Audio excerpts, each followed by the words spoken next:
بسم اللہ الرحمن الرحیم۔ بات کریں گے آج بیعت سے متعلق، یعنی پیری اور مریدی۔ پیری اور مریدی کا یہ لفظ سنتے ہوئے ہمارے دماغوں میں، ہمارے ذہنوں میں یہی سوال اٹھتا ہے جو آج کل ہمارے معاشرے میں، ہمارے سوسائٹی میں جو پیری مریدی کا جو ایک سلسلہ چل رہا ہے، اور اس پر ہم آج بات کریں گے۔ تو پیری مریدی یعنی بیعت کرنا یہ کوئی فرض اور واجب نہیں ہے۔ دیکھیے بیعت کی حقیقت کیا ہے، پہلے آپ یہ سمجھ لیں۔ بیعت کی حقیقت یہ ہے کہ شاگرد یعنی مرید اور مرشد یعنی پیر کے درمیان ایک ایگریمنٹ ہوتا ہے، ایک معاہدہ ہوتا ہے۔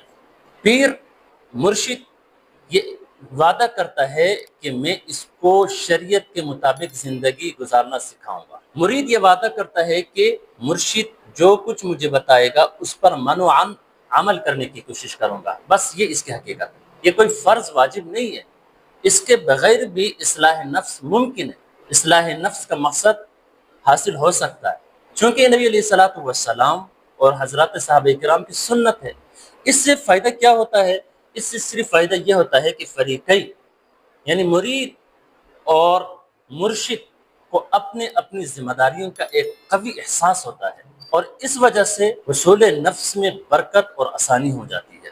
بس صرف یہ اس کی حقیقت ہے۔ اگر آپ اس حقیقت کو سمجھیں گے کہ جو ہمارے دماغوں میں، ہمارے ذہنوں میں پیری مریدی کا ایک غلط تصور بیٹھا ہوا ہے، یہ ختم ہو جائے گا۔